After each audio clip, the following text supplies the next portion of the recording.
Coup d'envoi ce matin de la 11e édition du salon Solutrans à Lyon Eurexpo. Après une journée réservée à la presse et aux VIP, le salon s'est ouvert aux professionnels. Le rendez-vous de la filière camion se place de nouveau cette année sous le signe de l'innovation. 750 exposants ont répondu présents sur une superficie de 70 000 m². Avant-première, animation, conférence, la 11e édition offre une multitude d'innovations et de projets portés principalement sur l'environnement. 25 000 visiteurs sont attendus d'ici samedi.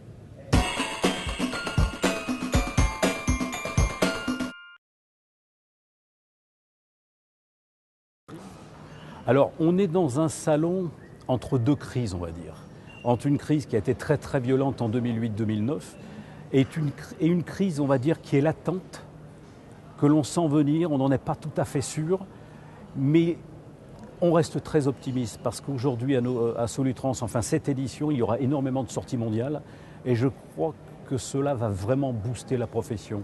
Quand on voit le nombre de visiteurs qui s'affairent déjà la première journée, je pense que ça va être un salon hyper positif. Je pense que la profession doit se réunir, doit faire en sorte d'expliquer du mieux possible les problèmes qui se posent à elle.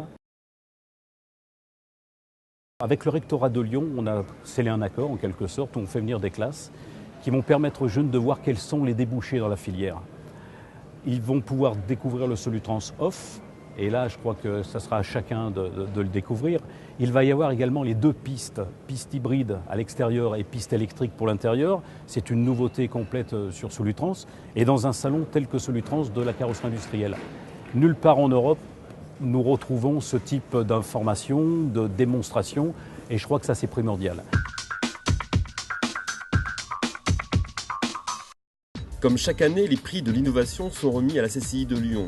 Pour cette édition 2011, 49 candidats avaient proposé une innovation.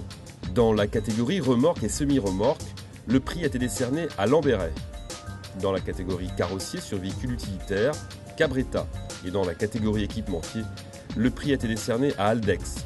Enfin, un coup de cœur a été attribué à Carrière Transicold.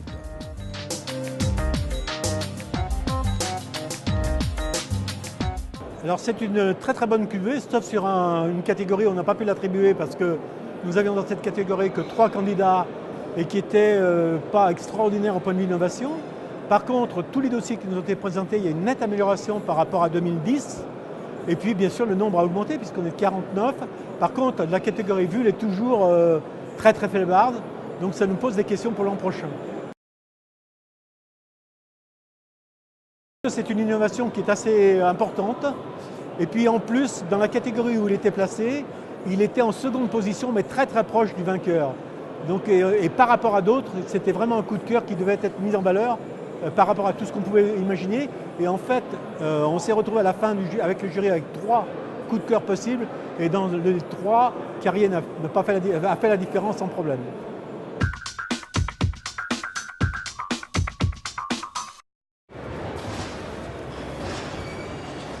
Parmi l'une des nouveautés du salon cette année, l'Actros nouvelle génération, présenté pour la première fois sur un salon national.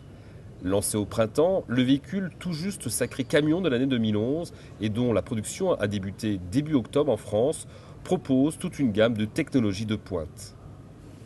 C'est un produit qui surprend. C'est vrai qu'au niveau de la technologie, c'est un produit qui présente de nombreuses nouveautés et il a eu un accueil merveilleux auprès de la clientèle. C'est le premier salon auquel participe l'Actros. C'est l'occasion pour nous de présenter l'Actros et une gamme. Nous présentons le nouveau Canter TF. C'est la première fois qu'il est présenté en France. Il est produit depuis le mois de novembre et décembre dans notre usine du Portugal. Il a une nouvelle cabine, il a surtout une merveilleuse nouvelle boîte de vitesse avec un double embrayage inspiré de la fabrication et de la technologie voiture, ce qui rend le véhicule particulièrement attrayant pour la distribution urbaine.